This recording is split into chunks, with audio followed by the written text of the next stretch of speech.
só para concluir e ainda deixar algum tempo também para questões,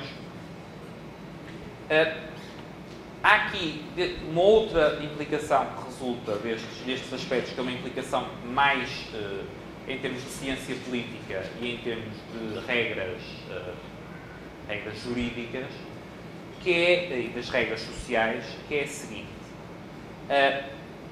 Precisamente porque uma parte do conhecimento mais relevante para o ordenamento social não pode ser explicitado e uma parte dele nem sequer é conscientemente detido pelos indivíduos, isto implica que algumas das regras mais importantes para a vida em sociedade também não podem ser explicitadas.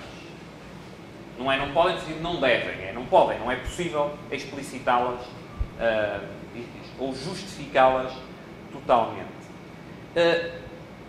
Isto tem duas dimensões. Uma primeira dimensão é que, ao agir, nós agimos sabendo mais do que julgamos saber.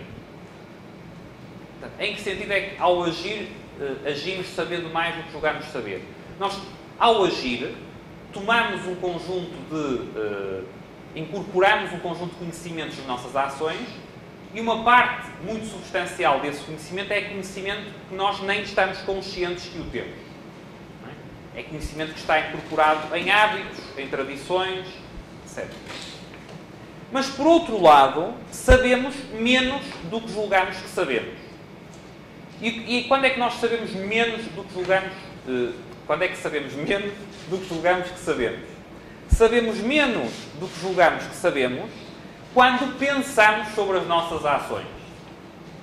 Ou seja, ao agir, normalmente, nós estamos a agir usando mais conhecimento do que ao que julgamos que temos.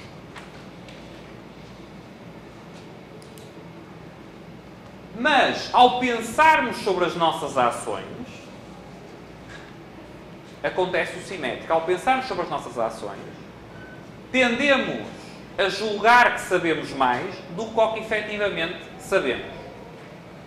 Porque, ao pensarmos sobre as nossas ações, o que é que nós não sabemos? Nós não sabemos aquele conhecimento que temos e que utilizamos, mas que não estávamos conscientes deles.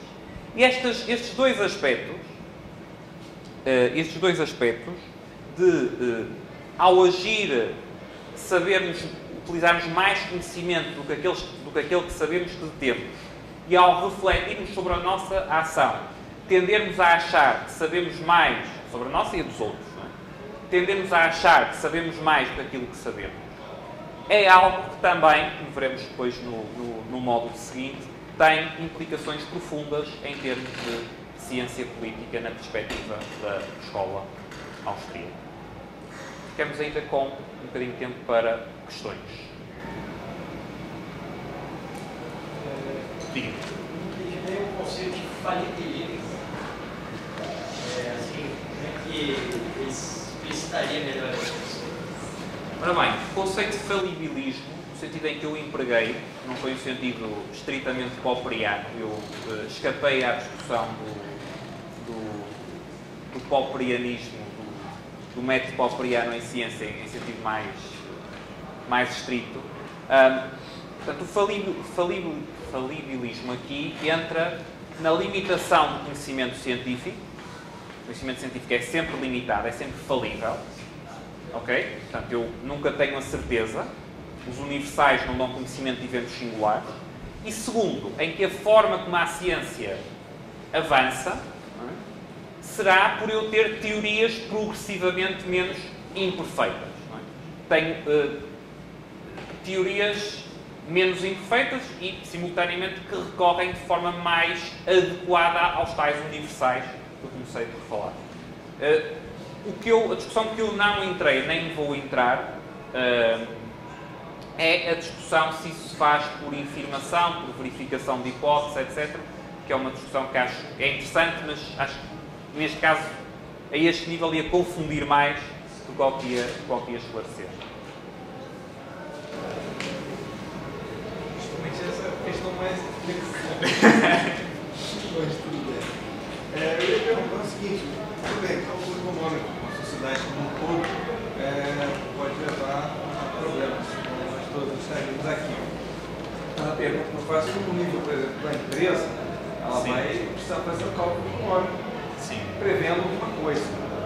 A demanda dela, o preço do mercado, vai ter uma consequência sobre o seu plano de produção, normalmente demanda um tempo para ser custo prática, não é uma coisa fácil. Você vai investir numa fábrica nova, num lugar, você vai fazer uma conta de quanto é que você tem que ter retorno, qual a provável demanda, etc, etc, etc. Como é que a escola vê esse tipo de previsão de cálculo econômico? Vê-se sem problema nenhum. O cálculo, essas circunstâncias que descreveu, são as circunstâncias nas quais é possível efetuar o cálculo económico. Ou seja, eu tenho a informação que vem dos preços, tenho, quer dizer, que é contabilidade de gestão. Não sei se no Brasil se chama contabilidade de gestão. Contabilidade analítica, contabilidade financeira. Pronto, a contabilidade que eu utilizo para as várias formas de contabilidade para a gestão empresarial, mais não são do que formas de eu tentar utilizar o conhecimento disponível para, sempre de forma imperfeita, não é? Realizar as tais operações de cálculo económico e com isso ter uma orientação para as ações que vou tomar. Repare que o que está em causa no caso do argumento da impossibilidade do cálculo económico na economia centralizada, não é que ele é difícil, é que ele é impossível. Da mesma forma, no contexto empresarial, ninguém está a dizer que o cálculo económico é certo ou que o planejamento económico é exato. Está a dizer que é possível. Naquelas condições, você tem meios para realizar algum cálculo económico. Na prática, isso vai depender depois dos tais aspectos também em termos de poiesia e de técnica. Vai depender da técnica e vai depender também das próprias, do tal conhecimento e das tais capacidades, que nem todas são articuláveis, nesse caso do empresário. Ou seja, vai ter, face a esse conhecimento, depois tem um conjunto de técnicas que são utilizadas, que podem ser transmissíveis, que podem ser explicitadas para tratar essa informação, é o que trata a contabilidade. Isso é um mecanismo auxiliar de processamento dessa informação que existe, e depois tem a tal componente que não é explicitável, que tem a ver quer com formas de conhecimento tácito e não transmissível, quer com as tais capacidades, os tais skills que não são também eles transmissíveis. Qual é a diferença fundamental aí? É atuar num contexto em que os tais sinais que permitem a articulação impessoal e descentralizada do conhecimento, portanto, atuar num contexto institucional em que esses sinais podem ser produzidos e utilizados. Da mesma forma, já agora, um departamento estatal ou uma empresa estatal numa economia não totalmente centralizada também pode fazer uso do cálculo económico. Portanto, não é a natureza, o que impossibilita a natureza do cálculo económico não é o agente calculador ser o Estado. O que impossibilita é a economia estar, portanto, é num contexto institucional não possibilitar a produção e transmissão dessa informação. Você terá muitos problemas associados a problemas de incentivos, problemas de grant seeking, etc. Pode ter muitos problemas potenciais associados ao Estado e também muitos também a empresas privadas, problemas de agência, etc.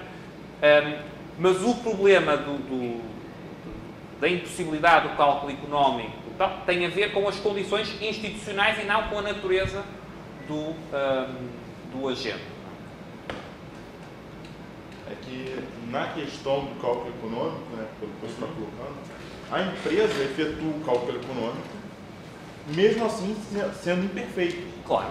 E o ponto é justamente esse, numa economia totalmente planificada, nem esse cálculo econômico, que é uma estimativa em vez de uma previsão exata, pode ser feito, porque às vezes não consegue nem estimar. É mais ou menos por aí a distinção. No cálculo, no caso da isso chamava Socialist Commonwealth, não é? A questão não é de grau de imperfeição, é de impossibilidade. Não é? Portanto, é uma questão de que há uma série de, pela ausência daquele conhecimento e da possibilidade de operar com aquele conhecimento, há uma série de decisões que não podem ser tomadas, não vão ser tomadas, independentemente de intenções, de inteligência, de bondade, não podem ser tomadas com uma base de cálculo económico, vão ter que ser tomadas com uma base arbitrária, com outro critério qualquer, que será o critério de quem está na posição de ter o poder. Todo esse mecanismo não existe. Não é? Enquanto que eu, numa economia mista, não é? Mas que tenha preços, eu tenho essa possibilidade de articular realizar o cálculo económico com os preços que recebo de fora. Não é? Tenho outros problemas, mas não se coloca a questão no limiar da impossibilidade. Friedrich von Schiller falou mais ou menos uma coisa assim: Mit der Duheit Verbeuten são os vergeblich. Quer dizer o seguinte: contra a burrice, os próprios deuses lutam em vão. Com relação ao conhecimento, Schiller teria se cedido um pouco em relação a esse ponto. Teria se cedido um pouco ao falar de burrice, ou ele está completamente, assim, digamos assim, correto?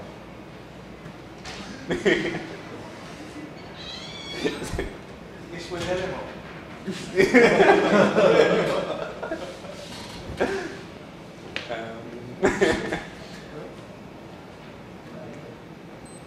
Vou pedir para repetir a citação. Em português, em alemão não vale a pena. Em alemão? Não, em português. Contra burrice, os próprios deuses lutam em vão. Não, acho que se for burrice, e depois acho que mereço um prémio se responder se der uma resposta coerente. Ora bem, acho que burrice no sentido de falta de inteligência do engenheiro social, do planejador, não seria aplicável. Se for burrice no sentido de falta de consciência dos limites das próprias capacidades, aí julgo que seria aplicável. No sentido, bem, se ele julga que tudo pode, bem, então em última instância você não pode argumentar nada, o tal hubris construtivista do engenheiro social positivista se vai impor sobre tudo. É a resposta possível. Em alemão não dá. Mais alguma? Ok.